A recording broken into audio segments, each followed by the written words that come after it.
오늘은 이제 큐티하는 방법에 대해서 이제 오늘 살펴볼 텐데요. 그 다음 슬라이드 넘겨주시겠어요? 큐티하는 방법과 순서입니다. 저기 이제 빨간 것이 그 순서라고 보시면 돼요. 일단 첫 번째, 항상 뭐로 시작한다고요? 기도로 시작을 합니다. 근데 이때의 기도는 뭐 나라와 민족, 뭐 우리 자녀 위해서 이런 기도를 하는 게 아니고 오로지 하나님, 제가 이제 말씀 앞에 섰습니다. 말씀을 대면하려고 합니다. 성령께서 이 시간 저희 마음을 붙잡아 주셔서 하나님의 말씀을 볼 때, 하나님의 말씀을 묵상할 때 깨달음을 달라고, 저의 눈을 열고 귀를 열고 마음을 열어서 하나님의 음성을 듣게 해달라고, 하나님의 뜻을 발견하게 해달라고, 그렇게 간단하게 이제 기도를 하시면 됩니다. 그 다음 두 번째는 뭐냐면 말씀을 일단 읽어야 돼요. 말씀을 읽는데 말씀마다 왜 잘 이렇게 와닿는 말씀이 있고 어려운 말씀이 있잖아요. 막 민수기라든가 신명기라든가 뭐 사사기라든가, 이 구약은 또 딱딱하고 막 제사가 나오는 거는 뭔 내용인지 잘 이해를 못해요. 그리고 이제 누가복음에 보면 마태복음 시작이 뭐죠? 누가 누구를 낳고 막, 그래서 어떤 분이 그러더라고요. 뭐 성경은 뭐 애만 낳나 봐. 뭐 낳고만 이렇게 있다고 이제 그렇게 되는데, 이제 그런 것도 뭐냐면 영적인 눈이 깨달아지지 않으니까 문자적으로만 봤을 때는 낳고 이렇게 보이지만 사실은 그 안에는 놀라운 진리의 말씀이 있죠. 하나님이 그렇게 그 영적 계보를 쓰신 데는. 그래서 우리가 이렇게 말씀을 잘 깨달으려면 먼저 말씀을 잘 읽어야 됩니다. 그래서 어떤 경우는 한 번만 딱 읽어도 딱딱 와 닿아요. 막 와 닿는데 어떤 말씀은 세 번 읽어도 와 닿지 않을 때도 있어요. 그러면은 그럴 땐 또 읽어도 되고요. 아니면 말씀이 너무 어려우면 요즘 워낙 이 앱으로도, 핸드폰에도 성경이 다 들어가잖아요. 그럼 거기 영어 성경도 있죠. 뭐 쉬운 성경도 있죠. 새번역 성경도 있고 다양하기 때문에 좀 해석된 말씀, 그런 주석 말씀도 이렇게 참고하면서 일단은 말씀을 잘 읽어야 됩니다. 그래서 뭐 꼭 세 번만 읽어라 이 뜻이 아니고, 말씀이 잘 와닿는 거는 한 번 읽어도 되지만 최소한 세 번 읽을수록 더 우리가 관찰력이 좋아집니다. 일단은 첫 번째는 읽으면서 관찰을 잘 하는 게 좋아요. 그 다음 세 번째는 뭐냐면 이제 읽으면 그때 와닿는, 읽을 때 와닿는 어떤 단어나 문장이나 이런 게 있어요. 그럼 우리 권사님이나 장로님들도 보면 성경책이 이렇게 마음에 와닿는 본문을 이렇게 뭐를 합니까? 형광펜이나 밑줄을 그으시죠. 그러듯이 여러분들도 말씀을 읽을 때 와닿는 단어나 문장이 있으면 그거를 이렇게 형광펜이나 뭐 볼펜으로 밑줄을 그으셔서 그걸 이제 깊이 한번 묵상을 해보시는 거예요. 이 뜻이 무엇일까? 여기에 나타나는 하나님은 도대체 어떤 하나님일까? 하나님이 이 단어를 통해서 내게 주시는 교훈은 뭘까? 이거를 이제 깊이 묵상을 해보면 전혀 생각지도 못했던 나의 어떠한 죄가 깨달아지기도 하고, 그래서 하나님 앞에 회개를 드리기도 하고, 또는 전혀 감사하지 못할 상황인데 감사한 내용이 떠오르기도 하고, 그래서 하나님을 찬양하기도 하고 감사의 고백을 드리기도 하고 그렇게 됩니다. 그래서 이제 그렇게 묵상을 했어요. 그럼 묵상한 걸 이렇게 적어보는 것도 좋습니다. 노트를. 근데 이제 묵상을 한 다음에 그 묵상한 거를 그럼 이게 나랑 무슨 상관이 있을까? 내 삶에 어떻게 적용을 해야 될까? 오늘 감사가 떠올랐어요.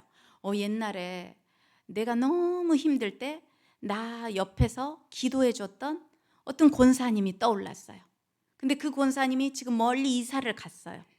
근데 이제 적용거리로 어떤 게 떠오르냐면 그 권사님한테 잘 있느냐고 전화 한 통 해야 되겠다. 그럼 이제 전화 수화기를 들고 전화를 하면 그것도 그 묵상한 말씀을 삶에 적용하는 적용이 됩니다.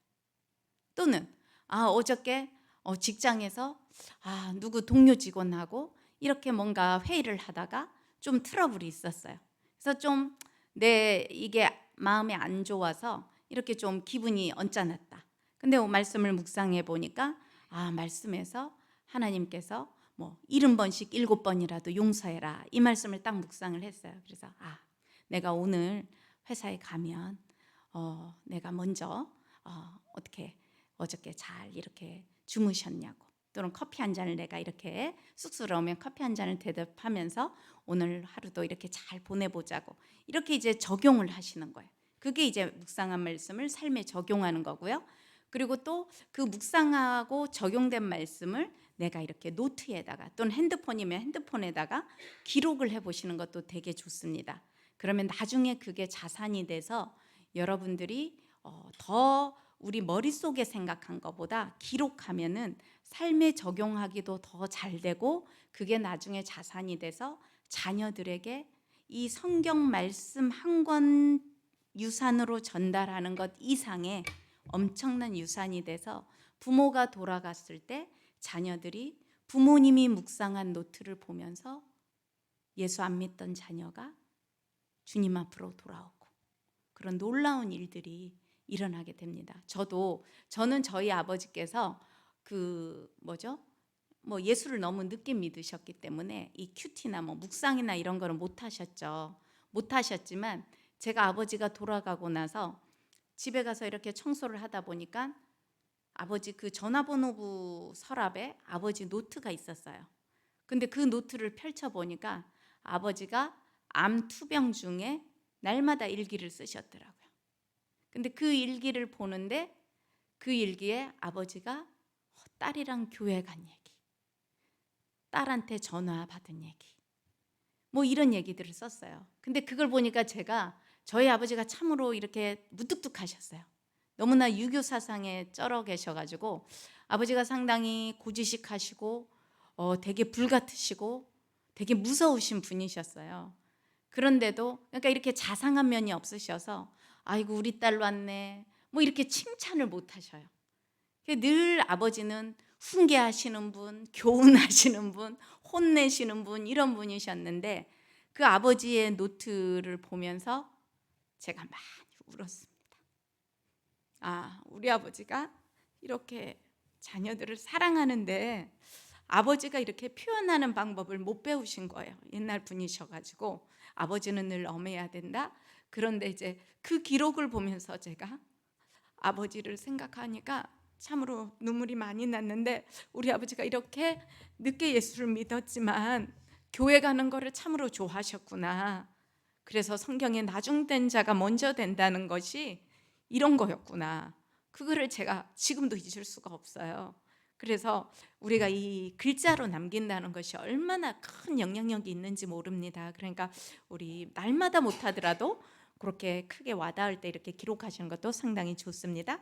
그렇게 해서 기록하고 그 다음에 뭐냐면 그 깨달은 말씀을 가지고 우리가 기도를 하는 거예요. 내가 아무리 은혜 받고 깨달아도 돌아서면 잊어버리는 게 우리의 연약함이고, 돌아서면 또 내 고집대로 내 생각대로 살아가고자 하는 것이 우리의 이 악한 본성이 우리 안에 있는 것 같습니다. 그래서 그렇게 안 하고 살려고 이 말씀대로 잘 적용할 수 있도록 하나님 도와달라고 기도하는 것이 이제 6번째 기도고요.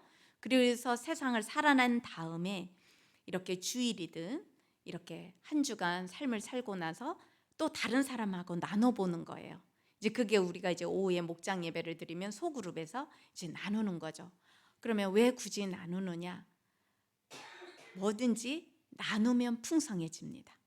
오늘 저희가 점심 식사를 했는데 식사 때도 뭔가 나누면 그 나눈 거 이상으로 기쁨도 커지고 사랑도 더 크게 느껴지고 감사도 더 크게 느껴지는 것 같아요. 그래서 이 목장 모임에서 말씀도 오늘 초대교회 어떻게 했다고 했습니까? 떡을 나누었다 그래요. 그 떡은 육신의 이 먹는 떡일 수도 있지만 말씀, 생명의 떡이신 우리 예수 그리스도의 말씀의 떡을 나누는 거예요. 나누면 제가 나눈 것이 저 혼자의 나눔이 아니라 다른 사람을 살려주고 다른 사람에게 선한 영향력을 끼칠 수도 있고요. 또는 제가 이제 말씀대로 못 살을 경우도 있잖아요, 우리가. 그럼 못 사는 거를 나눔으로 인해서 다음에 우리의 그 못 사는 거를 잘 살아낼 수 있도록, 또 난 이렇게 또 한 주간 살겠다 이러면 그 적용할 힘을 또 그 나눔을 통해서 공급받기 때문에 그렇게 합니다. 그래서 이렇게 순서가 한 7가지로 돼 있는데요. 자, 그다음 이제 넘어 보겠습니다. 그래서 오늘은 이제 첫 번째로 이제 준비. 하나님의 말씀을 듣기 위해서는 먼저 이제 준비하는 게 필요한데요. 그다음 슬라이드를 보면 일단 첫 번째, 조용한 시간과 장소를 정하는 게 중요합니다. 그러니까 내가 하나님을 1대1로 만나려고 해요. 그러니까 여러분들께서 집에 막 TV도 틀어놓고 막 분주한 상황에서 하나님을 1대1로 만나려면 잘 만나질까요? 안 되죠. 누군가하고 진짜 예를 들어서 여러분이 너무 중요한 사람하고 1대1로 만나려고 할 때도 어떻습니까? 조용한 카페, 뭐 조용한 찻집에서 만납시다 이러잖아요, 우리가. 그러듯이 하나님과 만나려면 이렇게 조용한 시간과 장소를 정하는 게 좋습니다. 그래서 예수님도 새벽 미명에 하나님을 만나기 위해서, 하나님의 음성을 듣기 위해서 한적한 곳으로 나아갔다고 그랬습니다. 마가복음에 보면. 그러듯이 우리도 보이지 않는 하나님, 영적인 하나님을 만나려면 이렇게 조용한 시간과 장소를 정해서 거기서 은밀히 하나님과 나와 1대1로 대면할 필요가 있어요. 하나님이 모세를 그 호렙산으로 부를 때도 하나님이 그 많은 무리들을 다 같이 와라 이러지 않았죠. 누구만 불렀습니까? 모세만 불렀어요. 그러듯이 우리도 그렇게 하나님과 1대1로 만날 때는 조용한 시간과 장소를 정하는 게 중요하고요. 그다음 두 번째는 이 말씀인 성경과 또 묵상 교재가 있으면 묵상 교재, 이제 그날 본문이 있는 묵상 교재가 없으면 이 말씀을 가지고 준비를 해도 좋습니다. 어차피 하나님의 말씀을 보는 거니까요. 그리고 세 번째는 이 하나님을 만나기 전에 우리의 영적 표지 3개 중에 하나인 뭐로? 찬양으로 우리의 마음을 여는 게 중요하죠. 그래서 본인이 찬양을 부르기가 어려운 장소다 그러면 찬양을 들을 수도 있고요. 예, 이렇게 이어폰으로 찬양을 듣기도 하고 아니면 혼자 뭐 찬양 테이프를 틀거나 또는 찬양을 혼자 흥얼거리거나 이러면서 찬양을 하면서 준비를 하는 게 중요하고, 그리고 네 번째는 아까 얘기했던 말씀을 깨닫고 이해할 수 있도록 성령님의 도우심을 구하는 기도로 하나님께 나아가시면 되겠습니다. 이게 이제 준비입니다. 그 다음 넘어가겠습니다.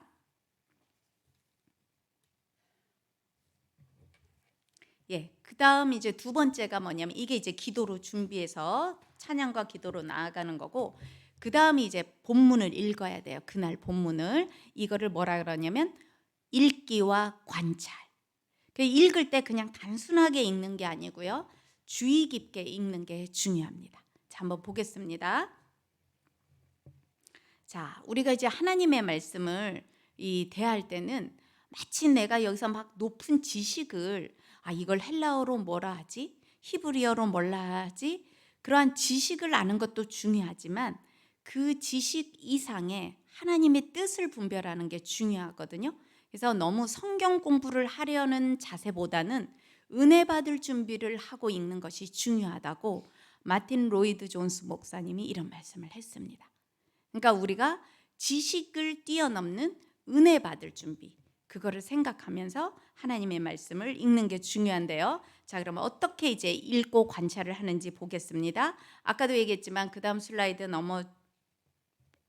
넘겨주시면 본문을 적어도 몇 번은 읽으라고요? 3번을 읽어라. 그러니까 본문을 충분히 이해하면 이해할수록 묵상하는 내용이 풍성해져요. 그러니까 내가 막 그냥 율법처럼 오늘 큐티하라고 했으니까 오늘 이거 3번 읽어야지 해서 막 후다닥 3번 읽는 거 하고, 한 번을 읽어도 천천히 읽는 거 하고 어느 게 다를까요? 천천히 읽는 게 중요합니다. 그런데 3번을 읽어도 이해가 안 되는 말씀이 있을 수도 있어요. 그러면 더 읽어야 되는데 더 읽을 시간이 안 돼. 예를 들어서 내가 지금 어디 일을 하러 가야 되고 이러면 더 읽을 시간이 안 될 때는 그 3번 갖고 계속 하나님 앞에 기도를 하시는 거예요. 하나님 깨닫게 해주세요. 네. 그러면 그날 또 깨달음이 없을 수도 있어요. 없을 때는 없는 대로 그대로 넘어가면 돼요. 근데 이제 우리는 너무 이게 좋은 게 뭐냐면 새벽 설교가 지금 하나님의 말씀을 이 큐티식으로 본문을 그날 묵상할 본문들을 쭉 목사님이 해석해서 주시잖아요. 그러니까 내가 깊이 묵상이 안 되더라도 목사님의 해석된 말씀을 들으면 묵상을 도와주는 거죠. 예. 그래서 이제 여러분이 잘 이해가 안 되는 거를 쉽게 이해할 수 있도록 목사님께서 주석이나 다른 여러 가지 영적인 내용들을 가지고 이 이해가 안 되는 어려운 본문들을 잘 해석해서 우리에게 공급해 주니까 우리는 이제 그거를 도움 삼아서 이제 우리가 묵상을 하면 되는 겁니다. 근데 이제 문제는 너무 목사님의 말씀에만 의존해서 내가 읽는 거를 게을리하면 이 내 개인의 이 영성은 자라지 못할 수도 있어요.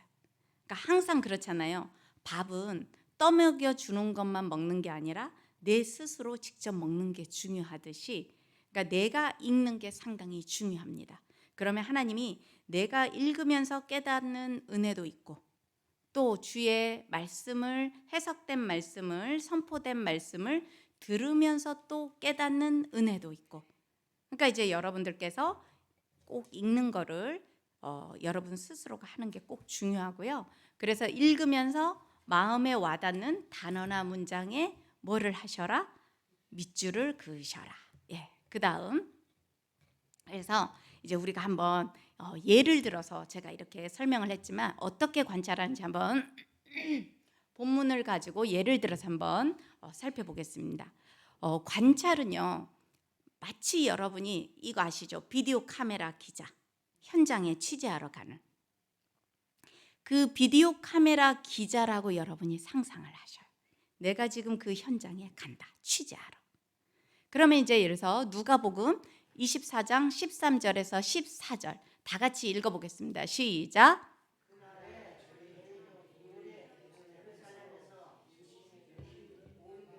엠마오라는 촌으로 가면서 이 모든 된 일을 서로 이야기하더라. 자, 이 본문만 딱 얘기를 하면 이제 새가족이나 이렇게 믿음이 이렇게 경륜이 오래되지 않으신 분은 이게 도대체 어떤 상황인지가 전혀 이해가 안 돼요. 그죠?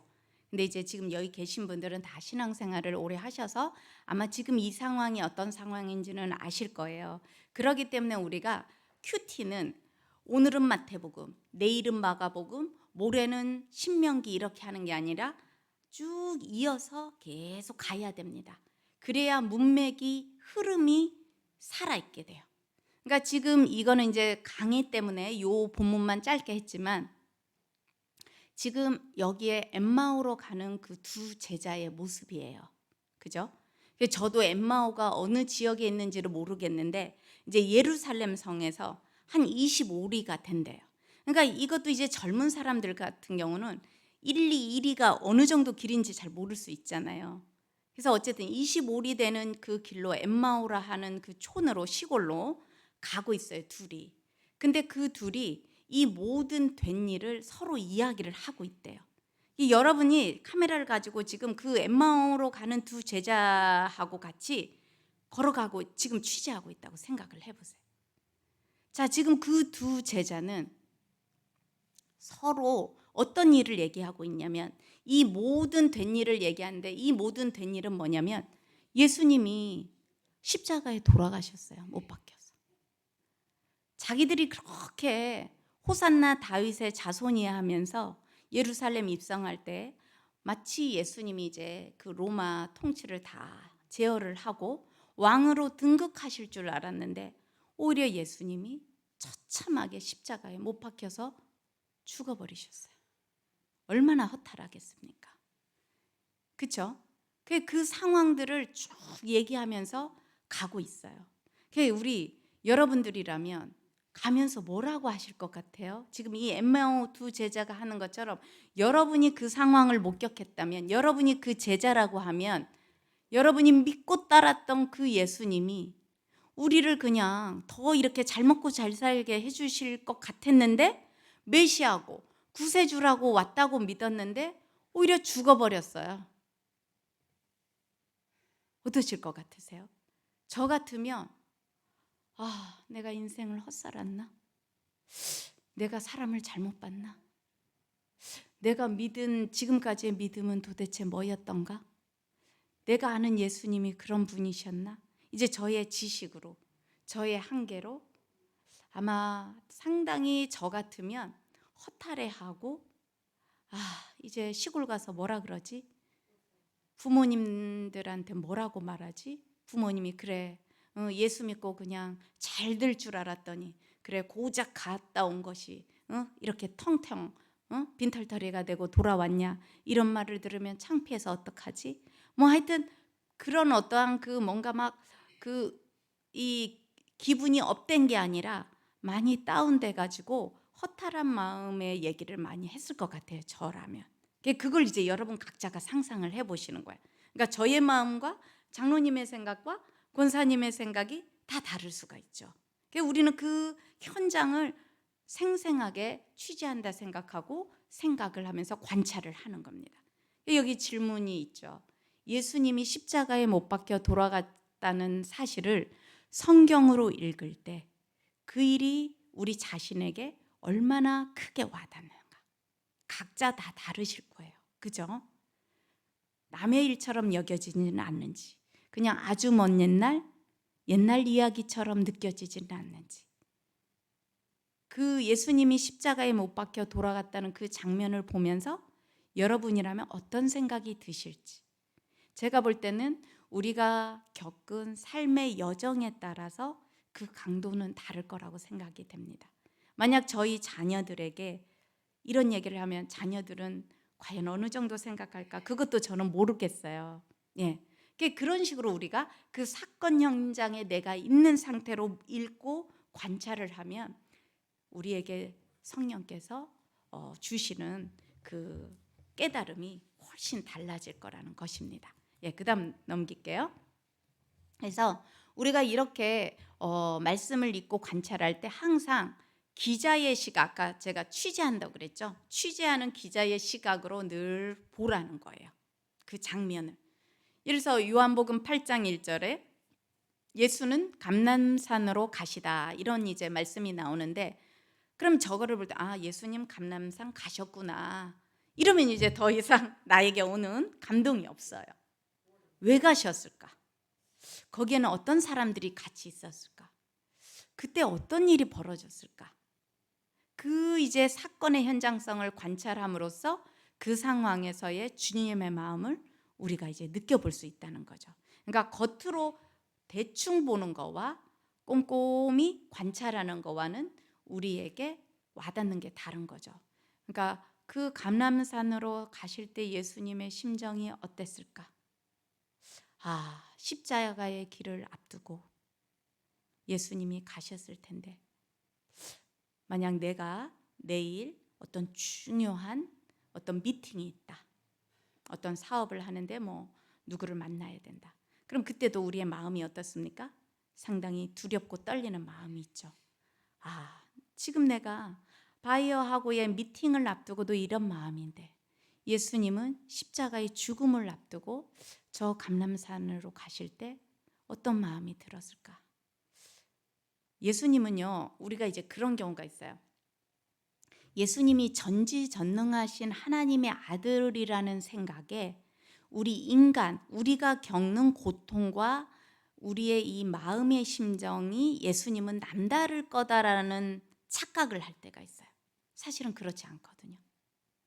그러니까 예수님이 전지전능하신 하나님의 아들이시지만 이 땅에 육신을 입고 오실 때에는 우리와 똑같은 육신의 고통, 육신의 연약함을 다 예수님도 느끼셔요. 그러니까 십자가에 못 박혀 죽으실 때도 엄청난 고통을, 우리가 그 겪는 고통처럼 그 고통을 다 느끼시는 거고, 예수님이 고통이 안 느끼는 게 아니죠. 그러니까 예수님도 똑같이 저렇게 십자가의 죽음을 앞뒀을 때는 엄청나게 우리가 느낄 수 있는 두려움, 절망, 이런 것들이 다 느껴질 수 있다는 거죠. 그렇기 때문에 예수님이 정말로 위대하신 분이시라고 우리가 말씀할 수 있는데요. 그래서 이제 여러분 한번 예수는 감람산으로 가시다, 저기 이제 문장은 너무 심플해요. 그냥 간단하지만 그걸 그냥 간단하게 읽으면 우리에게 와닿는 깨달음이 너무 없는데, 그걸 이제 잠잠히 이제 조용하게 이제 그거를 한 번 읽고 두 번 읽고 그리고 앞뒤 상황을 보면서 저 감람산으로 가실 때는 뭐 하러 가셨는지, 즉 십자가의 죽음을 앞두고 가셨기 때문에 그럼 나는 어떤 큰 일을 앞뒀을 때 어떤 마음이 나에게 오는지 그런 생각을 이입해 가지고 저 문장을 읽고 묵상하면 그때 하나님께서 성령님을 통해서 우리를 감화 감동시켜서 우리가 전혀 생각지도 못했던 그 예수님의 사랑, 예수님의 그 은혜 이런 것들이 느껴지면서 우리에게 깨달음을 주시게 된다는 겁니다. 예, 여기까지가 이제 관찰이고요. 이렇게 이제 우리가 읽으면서 관찰을 하면 이제 그때 느껴지는 감정이나 깨달음이 있으면 이렇게 이제 적을 수 있는데요. 그 다음 단계가 뭐냐면 이제 묵상하는 단계입니다. 그 깨달은 단어나 이런 걸 보면서 이제 그 묵상을 하게 되는데요. 자, 묵상으로 넘어가 볼게요. 자, 묵상의 이제 원리를 보면 묵상은 천천히 그리고 충분하게 되새김질하여 성경의 진리와 삶을 연결시켜주는 과정이라고 할 수 있습니다. 자, 소가 뭘 하죠? 되새김질을 해요. 네. 그렇듯이 되새김질은 뭐죠? 자기가 먹은 거를 또 씹어 먹는 거죠. 그러듯이 우리가 이 말씀을 지금 현대인이 너무 급하잖아요. 세상이 너무 급속도로 변해서 이 천천히가 잘 안 돼요. 저도 이제 성격이 급하다 보니까 밥도 천천히 잘 못 먹어요. 예, 급하게 먹는데 사실 저 같은 성격은 이 묵상을 잘 못할 수 있는 스타일이에요. 왜? 급해가지고 밥도 빨리 먹으니까 말씀도 그냥 빨리빨리 보려고 막 이렇게 되는데 이게 이제 안 좋은 스타일이에요. 여기 이렇게 성격이 차분하시고 느리신 분들이 계시다면 묵상도 더 잘하실 겁니다. 그래서 묵상은 천천히 자꾸 말씀을 되씹어보고 이렇게 되새김질을 해보시는데요. 그래서 묵상을 하면서 말씀을 분석하는 거예요. 그 말씀을 막 이렇게 지식적으로 분석하는 게 아니라 하나님이 이 말씀을 통해서 나에게 어떤 것을 알게 하려고 하시나, 하나님이 이 말씀을 통해서 나를 어떻게 다듬어 가시려고 하나, 하나님이 이 말씀을 통해서 나에게 어떻게 인도하시기를 원하시나, 하나님의 음성을 들려주시기를 원하는데 하나님의 말씀으로 나를 자꾸 비춰보는 거예요. 거울 가지고 우리의 얼굴을 비춰보면 얼굴에 뭐가 튀었네, 얼굴에 뭐 점이 생겼네, 얼굴에 어디가 뭐 이렇게 처졌네, 뭐 이런 게 보이듯이 이 말씀의 거울로 나를 자꾸 비치는 거죠. 나의 심령을 비치고 나의 삶을 이렇게 분석을 해보는 겁니다. 그래서 이 말씀 묵상은 어디에 초점을 맞춰야 되냐면 하나님께 초점을 맞춰서 하나님이 나에게 뭐라고 하시는지 이제 그거를 보는 겁니다. 그래서 진정한 묵상은 어디까지 이어져야 된다고요? 삶까지 이어져야 진정한 묵상이 됩니다. 그래서 하나님과 주위 사람들에 대한 태도의 변화야말로 진정한 우리 묵상의 열매라고 볼 수 있습니다. 예. 그다음 이제 다음 페이지 넘겨보시면 첫 번째 이제 묵상의 원리에, 그래서 결국 우리 묵상을 하면 누구를 배워가는 거냐면 내가 하나님을 배워가는 겁니다. 하나님이 세상을 창조할 때 우리 인간도 창조하셨잖아요. 인간을 창조할 때 뭐를 따라서 창조했다 그랬죠? 하나님의 형상. 그 형상을 우리가 되찾기를 하나님도 원하십니다. 그래서 그 형상을, 하나님의 형상을 되찾으려면 이 말씀을 통해서 하나님을 닮아가고 배워가는 것만이 이제 우리가 하나님의 형상을 회복하는 길인데요. 그러기 위해서 우리는 어디로? 성경 속으로 들어가셔야 돼요. 그래서 그 현장 가운데 내가 있어야 되는 겁니다. 그래서 예를 들면 뭐 벨사살 왕이 금이나 은이나 기명을 가져오라고 말했을 때 나라면 그때 어떤 반응을 보였을까 하면서 그 벨사살 왕의 눈을 바라보면서 그 상황을 관찰해 보는 거예요. 그러니까 모든 성경의 말씀은 아주 먼 옛날 2000년 전의 말씀이 아니라 지금 나와 함께하는 말씀으로 우리가 읽고 묵상할 때 살아있는 말씀이 되고 능력 있는 말씀이 되는 것입니다. 자, 그래서 이렇게 묵상을 할 때 말씀을 읽고 관찰하면서 와닿는 단어나 문장의 밑줄을 긋잖아요. 그러면서 하나님이 나를 분석하도록 이렇게 곰곰이 생각할 때 제일 먼저 이제 우리가 뭘 찾냐면 하나님이 어떤 분이신지를 찾아야 돼요. 제일 중요한 게 그겁니다. 아까도 얘기했지만 하나님의 형상을 회복하는 거기 때문에 하나님과의 교제에서 가장 중요한 거는 제일 첫 번째는 하나님은 도대체 어떤 분이신가? 하나님이 어떤 분인가를 찾고 그분에 대해서 묵상하고 적용하는 것입니다. 자, 우리 이정임 권사님은 하나님이 어떤 분이, 권사님에게 하나님은 어떤 분이세요? 뭐 여러 가지 하나님의 형태가 있지만 하나님 하면 하나님은 내게 어떠한 분이다. 땡땡땡 분이다. 뭐 인자하신 분이다. 사랑의 하나님이시다. 하나님은 권사님에게 나를 사랑하시는 하나님이다. 우리 박 장로님은 어떠세요? 박 장로님은 하나님을 생각하면 하나님은 어떠한 분이시다. 무서운 분이시다. 우리 또 김은숙 권사님. 내 마음속에 항상 계신 분이시다. 우리 김하영 집사님. 나를 사랑하시는 분이시다. 우리 유정자 권사님.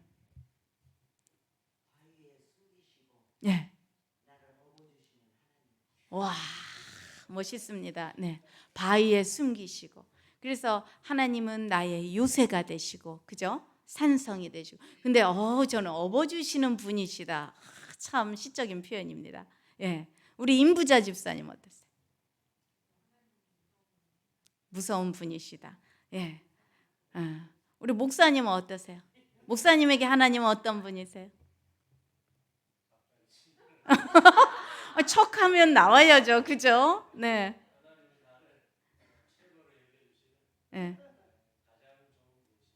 가장 좋은 분이십니다. 이렇게 각자에게 하나님은 어떤 분이시다. 이게 있어요. 그래서 우리가 그 말씀에 보면 하나님이 많잖아요.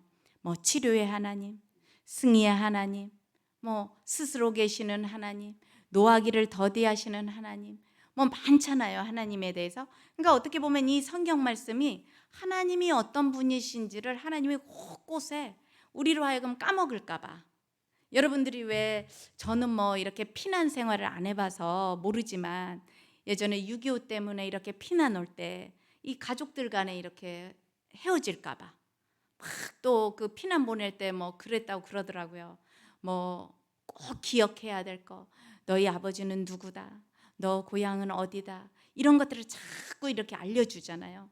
그러듯이 하나님이 우리가 이 세상에서 길을 잃고 방황할까 봐 곳곳에다가 구약, 신약 곳곳에다가 하나님이 난 이런 분이야. 나는 너의 하나님이야. 너의 반석이 되는 하나님이야. 너의 요새가 되는 하나님이야. 너의 산성이 되는 하나님이야. 너를 수렁에서 건져내는 하나님이야. 하여튼 곳곳마다 하나님이 하나님 자신에 대해서 이렇게 얘기를 하고 있습니다. 근데 때로는 하나님이 명확히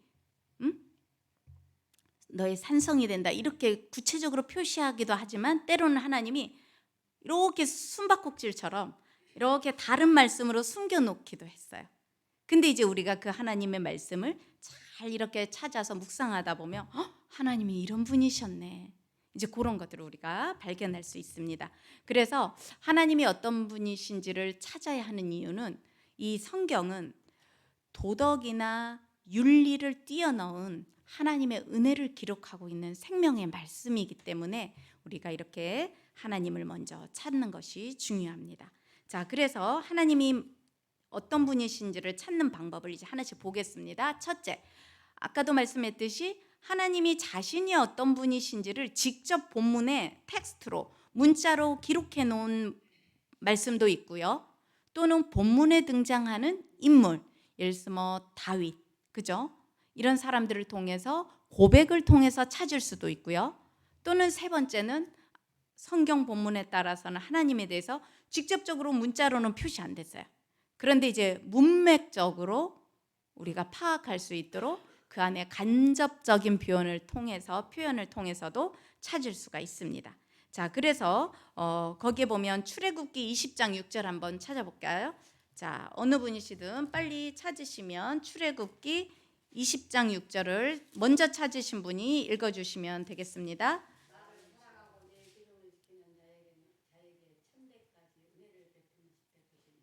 예. 때까지 뭐 하시는 분이요? 은혜를 베푸시는 분이에요. 그럼 이거는 분명히 하나님이 기록해 놓으셨어요. 그죠? 하나님을 찾고 하나님의 계명을 지키는 자에게는 천대까지 은혜를 베푸시는 분이라고 직접 밝히셨어요. 그럼 이제 이 말씀을 딱 우리가 읽고 묵상했다. 그러면 하나님은 이게 뭐 3, 4대 부자 3대 이상을 못 간다 그랬는데 3, 4대가 아니고 1000대까지 은혜를 베푸신다는 거는 이 1000이라는 그럼 숫자 딱 1000대까지만 해는 게 아니라 영원토록 하나님이 끝까지 은혜를 베푸시는 분이구나. 근데 조건이 있어요. 어떤 조건? 하나님을 찾고 하나님의 계명을 지키는 자. 그러면 계명 하나라도 틀리면 안 되냐? 그게 아니라 그만큼 하나님을 사모하고 하나님을 전적으로 의지하는 자에게는 뭐 하는 분이구나. 1000대까지 은혜를 베푸시는 분이구나. 이제 그렇게 이제 우리가 묵상을 할 수가 있겠죠. 그 다음에 본문에 등장하는 인물의 고백 시편 23편 1절 한번 누가 찾으시면 읽어보겠습니다. 네, 아멘. 자, 여기에는 하나님이 누구시라고요? 나의 목자시래요.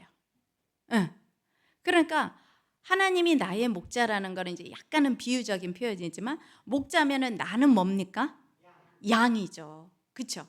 그러면 양은 지난번에도 얘기했지만 양에 대해서도 이제 찾아보시면 더 좋아요. 묵상하는데. 양은 기질상 이렇게 한쪽으로밖에 못 간대요, 잘. 그리고 가다가 이렇게 어디 그 구석에 이렇게 길을 막혀버리면 거기서 헤어나올 줄은 모른대요. 그러니까 양은 꼭 누구를 따라다녀야 됩니까?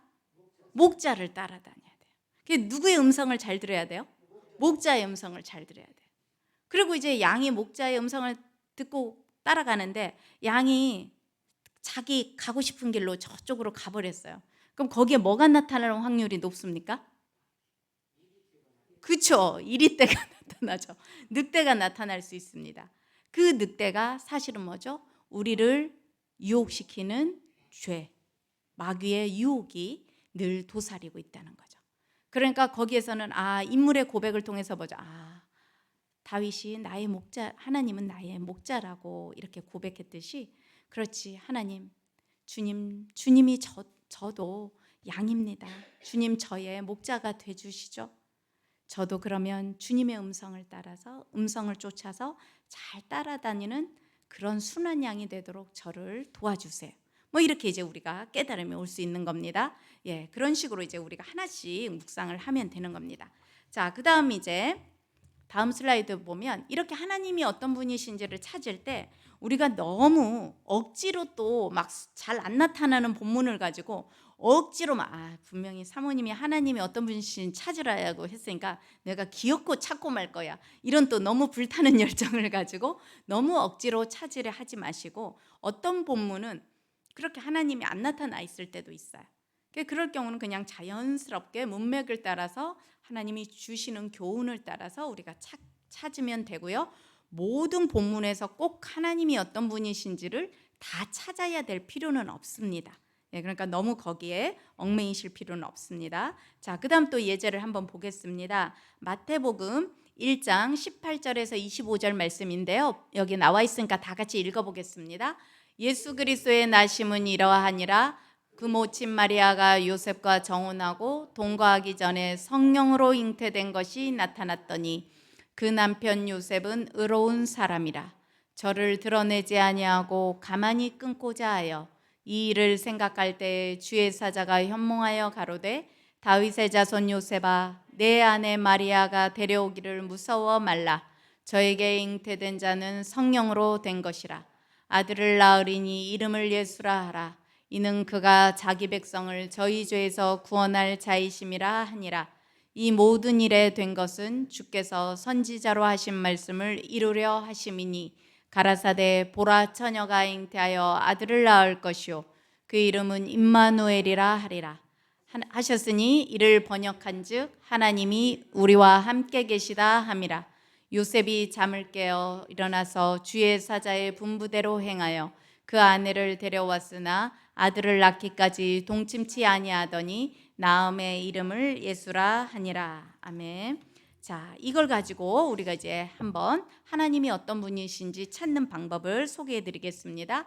자, 첫 번째는 문자 그대로 이 본문, 우리가 읽은 본문에서 성경에 그대로 하나님이 어떤 분이신지 표현된 그대로를 찾아보면 18절에 뭐라고 되어 있습니까? 성령으로 말미암아 잉태되신 예수님. 그러니까 하나님은 성부, 성자, 성령 하나님이시기 때문에 예수님에 대해서 찾는 것도 하나님에 대해서 찾는 겁니다. 그래서 예수님은 육신으로 잉태되신 분이 아니고 성령의 감동으로 잉태되신 분이시구나. 이걸 이제 우리가 깨닫는 거고요. 그 다음 21절에는 자기 백성을 어디에서요?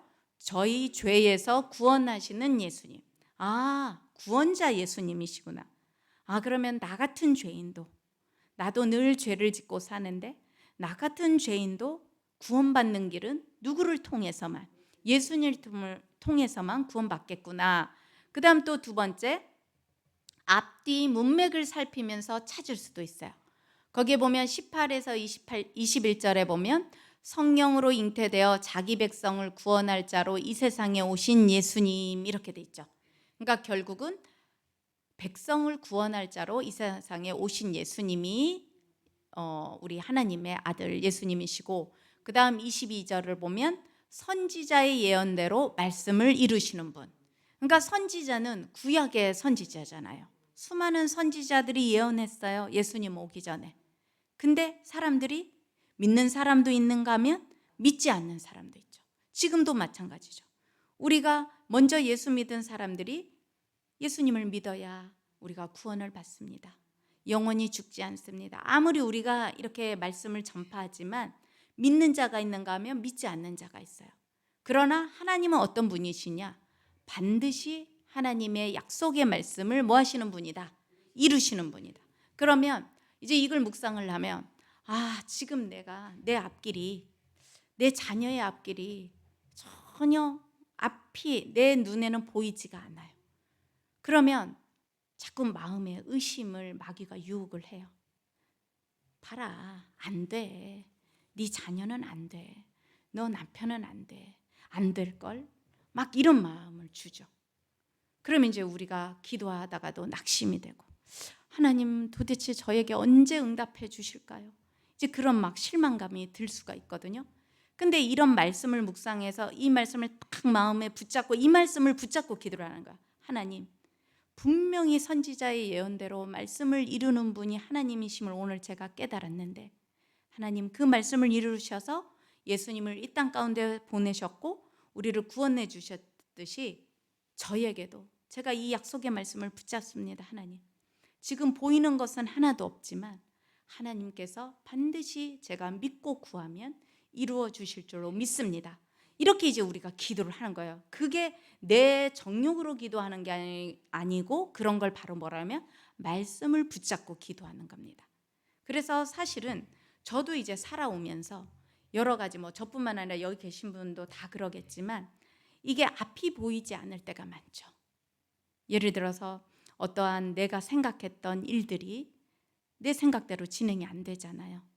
그럴 때 어떻게 합니까? 자꾸 실망이 돼요.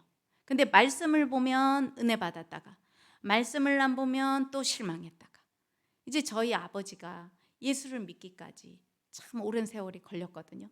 근데 아버지에게 복음을 전할 수가 없어요. 아까도 얘기했지만 너무 무서운 분이시니까 예수의 예자도 못 꺼냈습니다. 그렇지만 계속 기도하는데 날마다 기도가 잘 되냐? 안 돼요.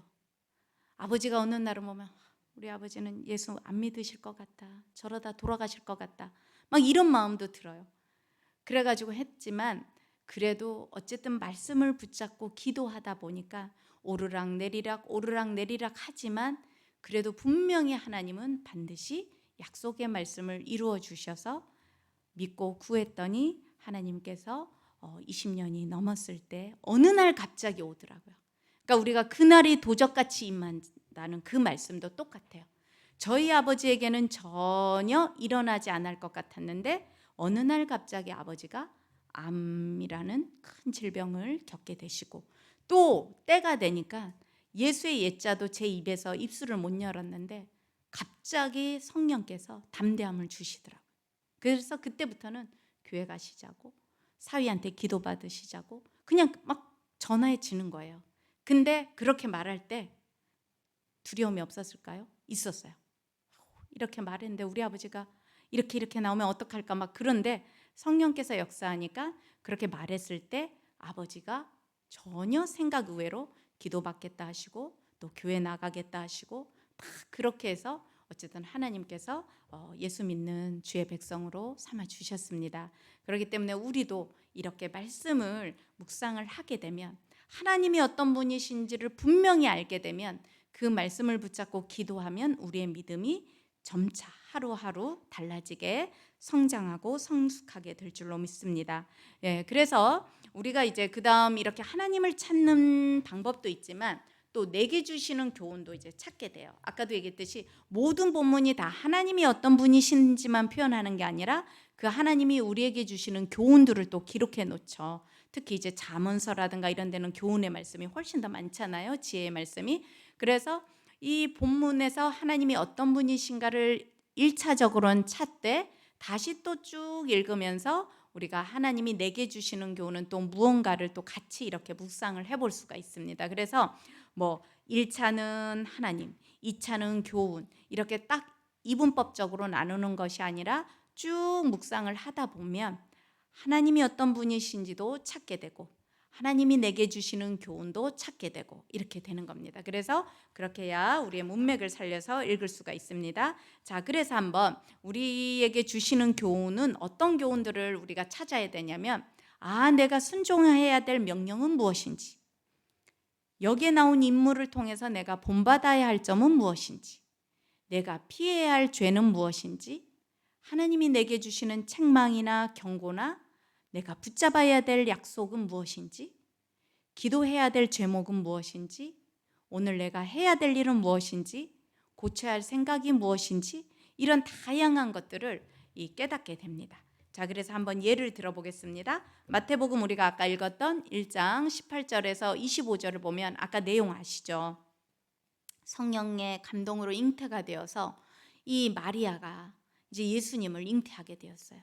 근데 그 당시 제가 어디에선가 찾아봤더니 마리아는 어떻게 해서 그거를 잘 감당했을까? 예수님을 잉태하는 여인이라 우리라는 차원이 달라서 그랬을까? 이렇게 했는데 그것도 아닌 것 같아요. 그도 연약. 그래서 나이를 찾아봤더니 13세로 나오더라고요. 그럼 여러분 생각해 보세요. 초등학교 6학년이에요. 우리 지금으로 하면. 물론 지금 우리의 13세 수준과 그 당시에 13세 수준과는 달랐겠죠. 왜냐하면 13세인데 이미 정혼을 약속을 했잖아요. 그러니까 우리도 옛날에는 조선시대나 이런 때는 되게 일찍 결혼들을 하잖아요. 그렇듯이 어쨌든 그래도 이 한 인간으로 봤을 때는 여리디 여린 연약한 진짜 연한 순과 같은 그런 여인인데, 그에게 어쨌든 믿음도 있고 다 있어도 어느 날 갑자기 이게 전혀 인간의 상식으로는 납득이 안 되는 성령으로 잉태가 된 거잖아요. 그랬을 때 그 남편 요셉도 얼마나 그 요셉이 의로운 사람인데 창피할 수도 있잖아요. 아직 결혼을 안 했는데. 그래서 요셉이 의로우면서도 상당히 두려워했을 것 같고 마리아도 두렵고 떨렸을 것 같아요.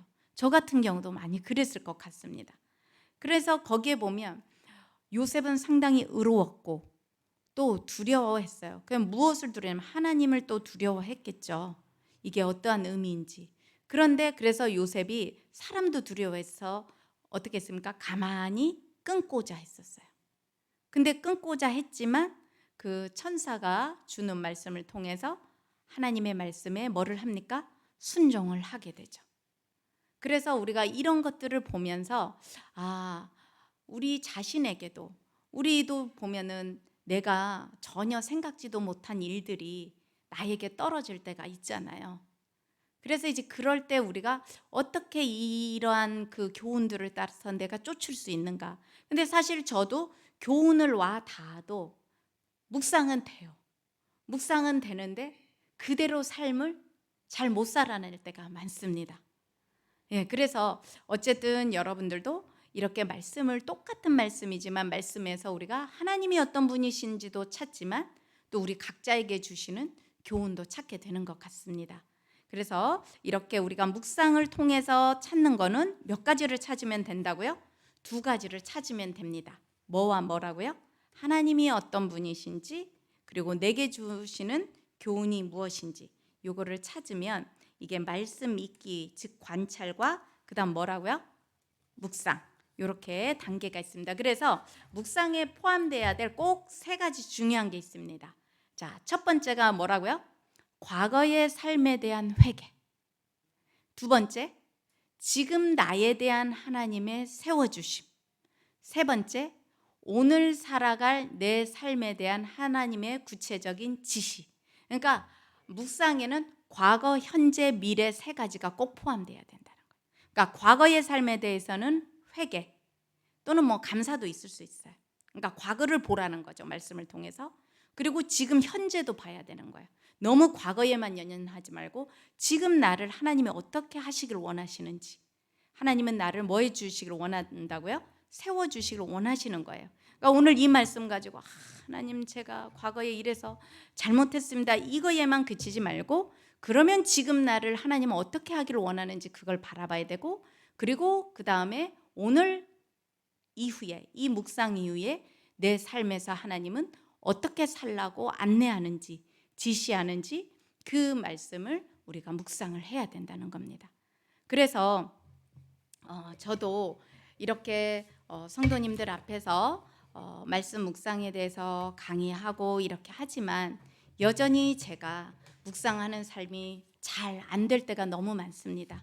연약하고요. 그래서 늘 말씀을 보지만 말씀대로 사는 것이 얼마나 어려운 것인지를 제가 너무너무 잘 알기 때문에 제가 이렇게 설명한다고 해서 저는 잘하고 있는 것이 전혀 아니라는 것을 또 말씀을 드리고요. 오늘은 이렇게 우리가 말씀을 관찰하고 묵상하는 데까지 이제 살펴보았습니다. 예, 오늘 이 말씀을 여러분들이 또 잘 한 주간 생각하시면서 새벽 설교 말씀을 묵상하시면서 한번 오늘 배운 내용대로 이렇게 중요한 단어, 와닿는 단어에 기록하고 이렇게 한번 적용해 보시는 삶을 살아보셨으면 좋겠습니다. 예, 기도하고 마치겠습니다.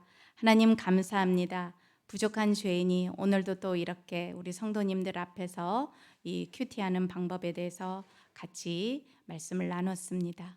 저의 입술을 통해서 부족한 부분이 있었다면 하나님 불쌍히 여겨주시고 또한 제가 이렇게 함께 나눈 대로 저 또한 말씀대로 잘 살아갈 수 있도록 성령님 도와주시고 우리 모든 성도님들도 한 주간 이 말씀 묵상을 통해서 하나님과 동행하는 삶을 살게 도와주옵소서. 예수님 이름으로 감사하며 기도 올려옵나이다. 아멘.